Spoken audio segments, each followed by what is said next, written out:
You keep getting tested because you radiate permission. The predator doesn't respect kindness, he audits weakness. Apply this once, and the social hunters recalibrate around you.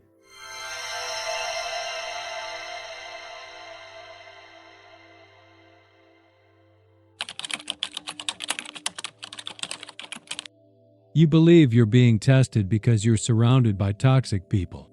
Wrong. You're being tested because you look safe to test. Manipulators are not chaotic. They are economical. They do not waste energy challenging men who radiate structural resistance. They probe where the return on dominance is predictable. And you, without realizing it, have been broadcasting predictability. Harmlessness feels moral to you, agreeable, civilized. But in competitive environments, workplaces, social circles, relationships, harmlessness translates differently. It reads as low threat, and low threat invites experimentation. Understand this clearly. Testing is not emotional. It is diagnostic. A subtle interruption while you're speaking. A joke at your expense framed as humor. A small boundary crossed accidentally. A delayed reply after you respond instantly. These are not random behaviors. They are feelers. You interpret them as personality quirks.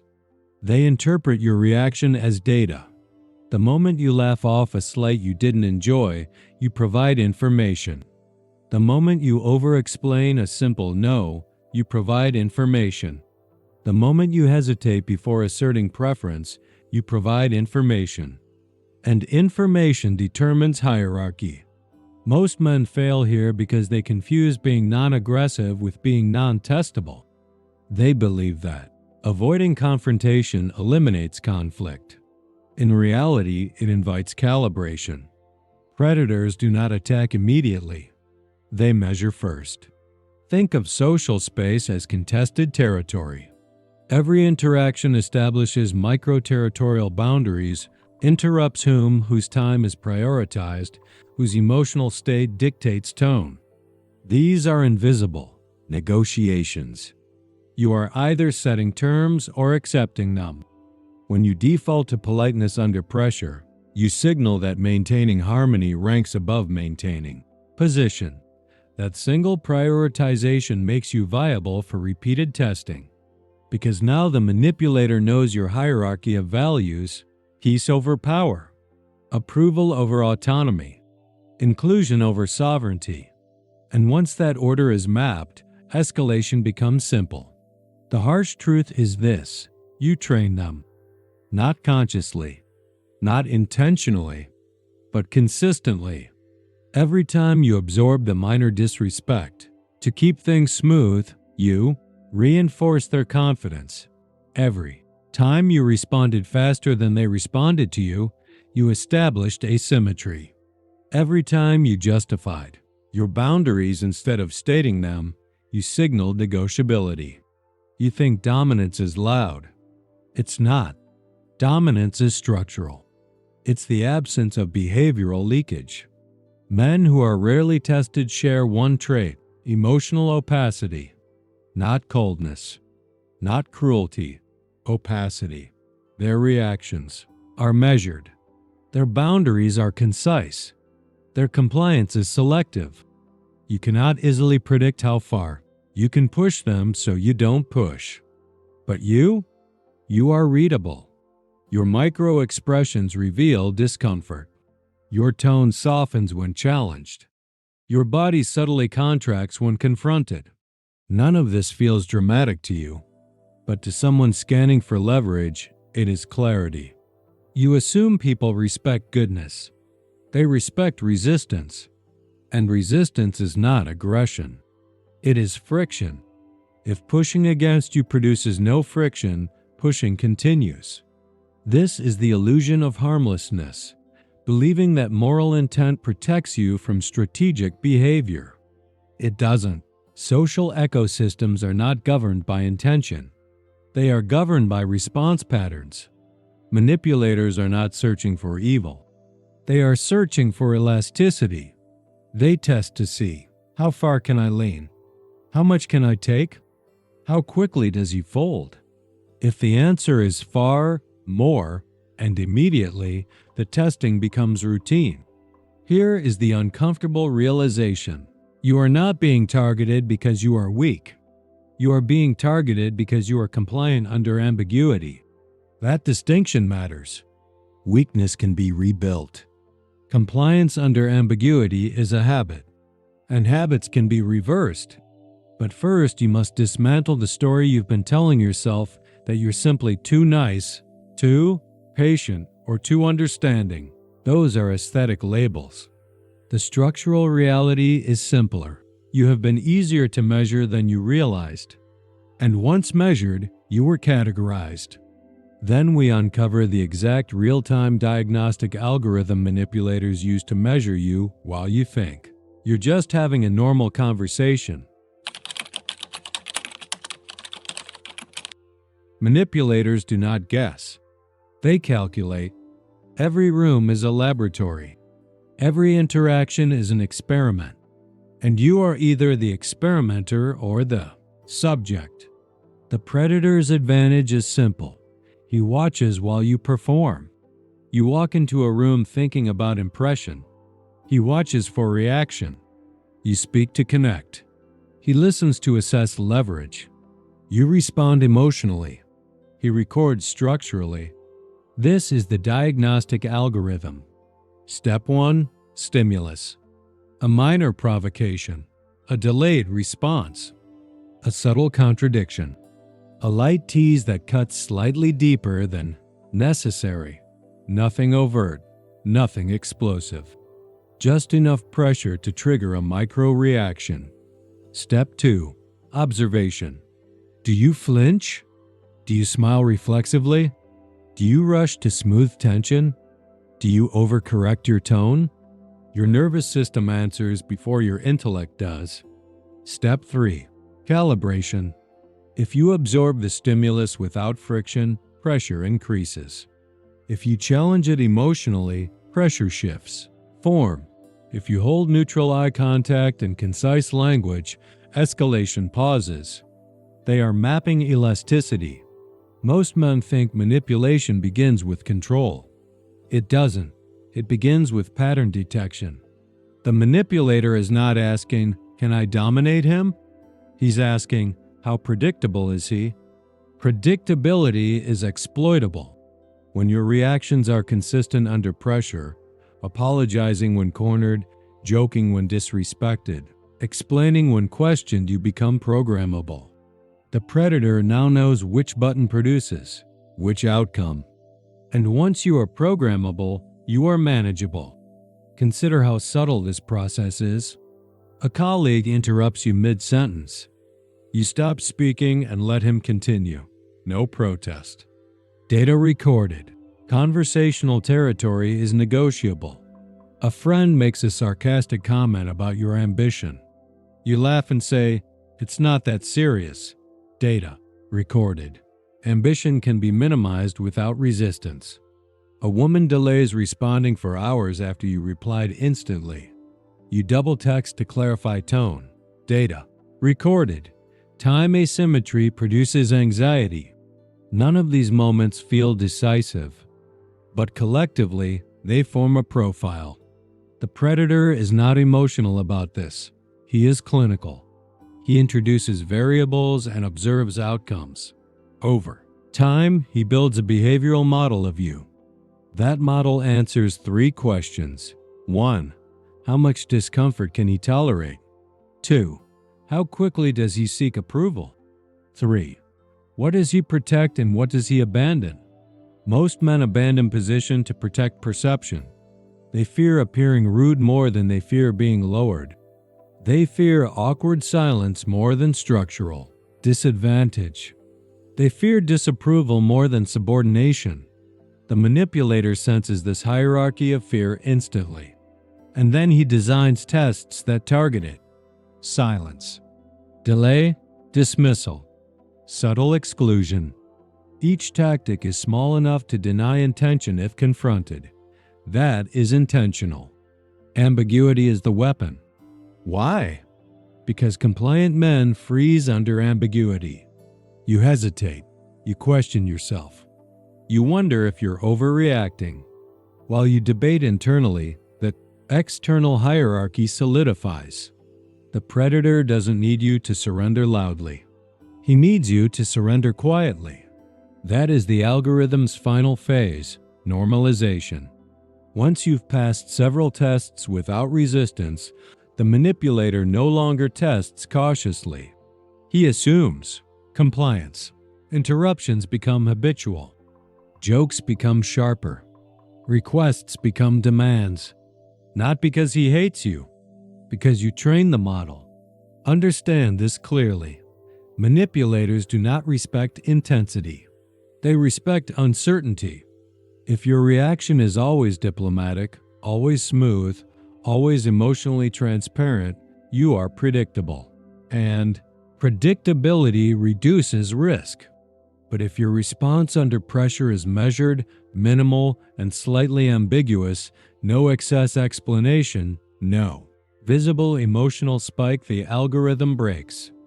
The predator cannot map what does not react on schedule. And when mapping fails, testing slows.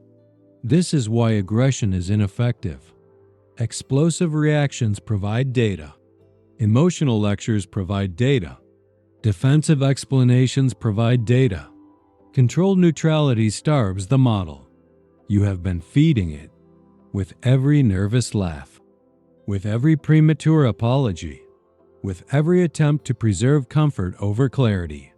The diagnostic algorithm is not mystical.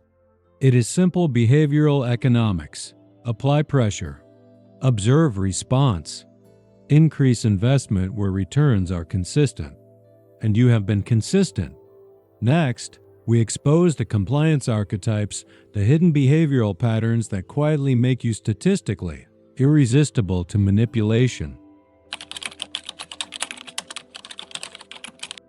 You believe you are complex, layered, unique. From a predator's perspective, you are a pattern. Manipulators do not see personalities. They see archetypes, repeatable behavioral templates with predictable stress responses. Once identified, they know exactly which lever to pull. There are 4 primary compliance archetypes. You are likely operating from one of them. 1. The peacemaker. You pride yourself on emotional intelligence. You diffuse tension. You smooth disagreements. You reframe insults as misunderstandings. You think this makes you mature. What it actually signals is this: you prioritize harmony over hierarchy. The peacemaker cannot tolerate friction. So when tested, he absorbs impact to restore equilibrium. Manipulator quickly learns that minor pressure triggers self-correction. He doesn't need to overpower you. You will adjust yourself. Your weakness is not kindness. It is your allergy to conflict. And once that allergy is detected, pressure becomes a tool for steering you. 2. Be overexplicable. You believe clarity prevents misunderstanding. So you elaborate, you justify, you contextualize your decisions to avoid appearing harsh. When you say, no, it comes with paragraphs. The manipulator loves you because every explanation is negotiation. Every justification implies doubt. Every added sentence opens new angles of leverage. The overexplicable reveals internal uncertainty even when externally confident. You may hold your ground, but you talk too much while doing it. That verbosity becomes data. The predator hears subtext. He needs to be understood. He fears misinterpretation. He wants approval, so they withhold understanding. They misinterpret intentionally. They challenge your tone. And you respond by explaining further. You think you're clarifying. You're signaling pliability. 3. The performer. You want to be impressive, competent, respected. So when challenged, you prove yourself. A sarcastic comment about your ability? You work harder.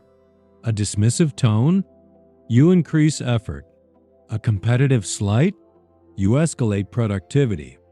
The performer believes results silence disrespect. But here's the trap. Effort is reward. If someone can extract more performance from you by applying pressure, they will continue applying pressure.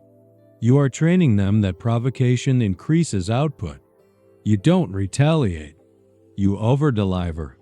From a manipulator's perspective, that is efficiency. 4. The loyalist. You value consistency. You defend people when they're absent. You stay even when treatment declines. You assume long-term investment builds respect. This archetype is the most dangerous because loyalty without boundaries becomes endurance training for the person exploiting you. The loyalist tolerates small degradations because he believes in history. He gives second chances, third chances, fourth chances, not out of weakness but out of principle. But manipulators do not operate on principle. They operate on leverage. The moment they realize your commitment threshold is high, they push further. Not dramatically, gradually.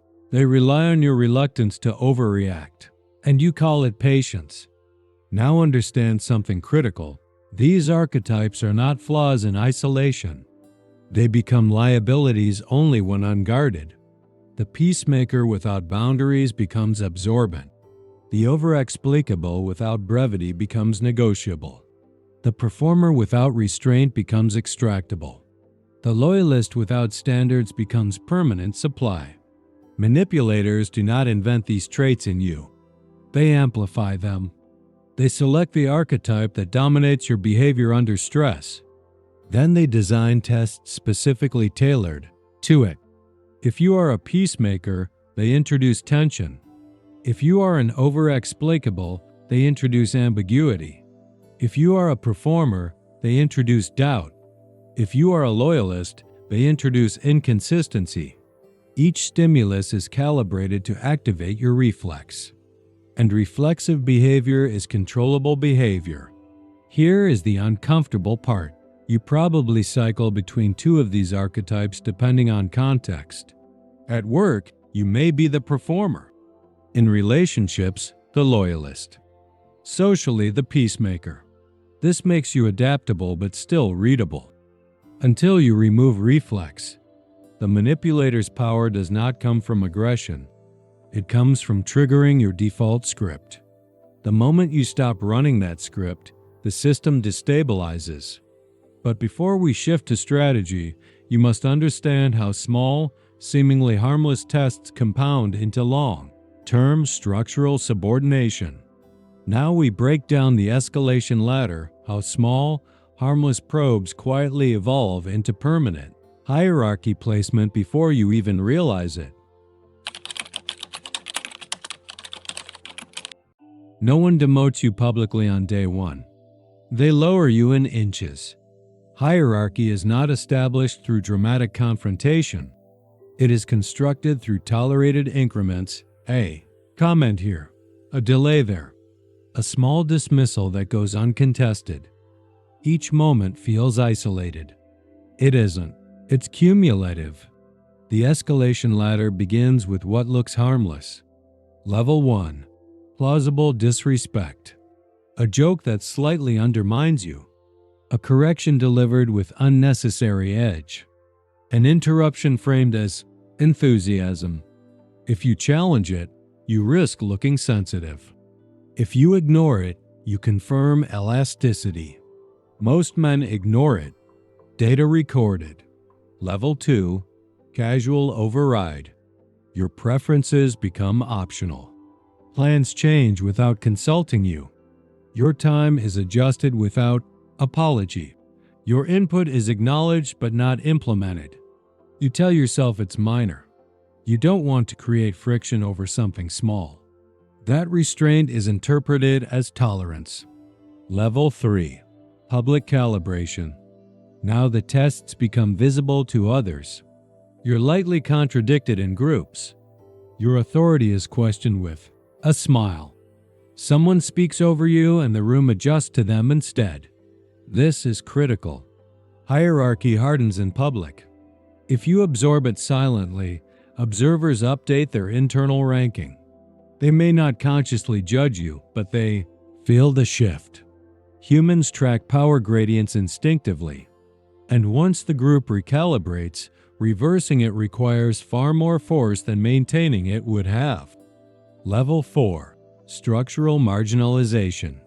You are consulted last. Decisions move around you. Invitations become selective. Your objections are heard, but not weighted. At this stage, it feels confusing. You sense something is off, but there was no single event dramatic enough to confront, no explosion. Just erosion. That's the design. Manipulators understand something most men ignore. Gradual degradation avoids resistance. If someone attempted to dominate you overtly on day one, you would push back. Your ego would activate. Your pride would resist. But when dominance is introduced through micro-adjustments, you adapt unconsciously. Like water heating slowly, you don't jump. And here's the brutal reality. By level 3, you are no longer being tested. You are being placed. Testing is exploratory. Placement is declarative. The predator no longer wonders how far he can go. He operates from assumption. He interrupts because it works. He delays because you wait. He dismisses because you recover. Your reactions have trained his expectations. Understand the psychology underneath this ladder. Humans avoid friction unless necessary. If maintaining your position requires discomfort, short pauses, firm tones, concise corrections, you hesitate. You don't want to seem dramatic. So you choose short-term comfort over long-term structure. And manipulators count on that preference. They escalate just below your threshold of confrontation. Not enough to justify explosion, just enough to erode footing. Over time, your internal dialogue changes. Instead of asking, "Why is he testing me?" you begin asking, "Maybe I'm overthinking." Self-doubt replaces structural awareness. That is the moment the ladder locks in. You are no longer evaluating the behavior. You are evaluating yourself. And once self-questioning dominates, resistance drops. Let me make this precise. Hierarchy solidifies where resistance is absent. Not loud resistance, not emotional speeches. Simple, consistent friction. When friction disappears, gravity takes over. People move upward relative to you without conscious intent, not always maliciously, often automatically. Power vacuums fill themselves. By the time you feel disrespected, the architecture is already built. Reversing it now requires public correction. And public correction feels aggressive because silence has been your brand. This is why the solution cannot be reactive anger. That only confirms instability. The solution must interrupt the ladder at level 1, before placement, before public calibration, before erosion compounds, and it must be applied once cleanly. Next comes the one behavioral shift that stops escalation instantly. No emotion, no drama, just controlled non-compliance that changes the entire power dynamic. You don't need dominance displays. You need interruption. The testing cycle survives on one assumption: you will adjust before they do. Controlled non-compliance breaks that assumption. Not aggression, not confrontation, not lectures. Non-compliance. When a manipulator applies pressure, he expects movement, laughter, explanation, defense, increased effort, emotional fluctuation. Instead, you give him none. Let's define it precisely. Controlled non-compliance is the deliberate refusal to reward subtle disrespect, ambiguity, or pressure, delivered without emotional spike and without excessive language. It is friction without drama. Here's what that looks like structurally. He interrupts you mid-sentence. Old pattern. You stop and surrender the floor. New pattern. You continue speaking at the same volume and pace, finishing your sentence without acknowledging the interruption. No hostility, no raised voice, just completion. The room recalibrates. Because you did not react, you persisted. Another example. A sarcastic comment aimed at undermining you. Old pattern, nervous laugh. Self-deprecating reply. New pattern, direct eye contact. 2-second pause. What do you mean by that? Silence. Silence is diagnostic reversal. Now he must clarify. Now he must either escalate openly or retreat. Ambiguity collapses under calm inquiry. And manipulators thrive on ambiguity. Consider time asymmetry. She delays response for hours. Old pattern. You reply instantly, maybe follow-up. New pattern. You match energy. No commentary. No visible irritation. Response timing becomes selective. You do not chase equilibrium. You enforce symmetry. Controlled non-compliance works because it disrupts predictability. Remember the algorithm from Chapter 2, Stimulus, Observation, Calibration. When stimulus produces no emotional yield, no over-explanation, no compliance spike, no visible discomfort, the calibration fails. The predator cannot escalate safely without risking exposure. And here is the critical principle. You do this once per pattern. Not repeatedly, not theatrically. Once cleanly and early. If someone casually overrides your time, you correct it once. Concise. Neutral. That doesn't work for me. Stop. No added context. No apology. No cushioning language. Most men contaminate this step by softening it. That doesn't really work for me. Sorry, it's just been a busy week. You just reopen negotiation. Controlled non-compliance requires sentence discipline. Short, final, unemotional. You are not arguing. You are signaling boundary density. Another scenario. Public contradiction framed as correction. Old pattern. You justify yourself in detail. New pattern. That's not accurate. Pause. Continue speaking. You do not debate unless strategically necessary. You do not defend your entire character. You correct and move forward. What happens psychologically when you apply this? 3 things. First, uncertainty.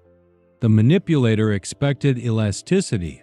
He encountered resistance without escalation. That unpredictability increases perceived risk. Second, recalculation. He now questions how far pressure can go. The cost-benefit equation changes. Testing becomes less attractive. Third, social reassessment. Observers register the friction. They may not consciously analyze it, but they feel the shift. You did not fold. You did not explode. You maintained composure while holding ground. That is structural strength. Here is what controlled non-compliance is not. It is not cold withdrawal. It is not passive aggression. It is not silent resentment. It is visible steadiness. You remain engaged. You speak normally. You participate. But your boundaries are non-negotiable without spectacle. The reason this must be applied once is strategic. Overuse looks defensive. Inconsistent use looks reactive. But a single clean interruption at the early stage of escalation sends a signal. This direction does not scale. Manipulators are opportunistic. When pressure yields no advantage, they redirect toward easier targets. You do not defeat them. You become inefficient. And predators do not hunt inefficient prey. Understand this clearly. The goal is not to intimidate. The goal is to remove return on investment. When compliance stops producing comfort and pressure stops producing control, the testing cycle collapses. But there is a final transformation required. Because if your identity remains the reasonable one, you will eventually relapse into old scripts. What happens next will erase the version they've learned to control and rebuild you into someone no manipulator can ever decode. Technique without identity shift is temporary. You can apply controlled non-compliance once, twice, even effectively. But if you still see yourself as the reasonable one, the easygoing one, the understanding one, you will eventually default. Because identity governs reflex. Right now, whether you admit it or not, part of you is invested in being perceived as safe, approachable, non-threatening, stable in a comforting way. That investment is the root vulnerability. Manipulators test men who need to be liked more than they need to be respected. You must kill that need. Not socially, not theatrically, internally. The identity of the good, solid, dependable guy sounds strong. But if your dependability includes absorbing, subtle disrespect, you are not dependable, you are absorbent. Absorbent men become infrastructure for others' egos. Identity erasure begins with one decision. You no longer optimize for being perceived as harmless.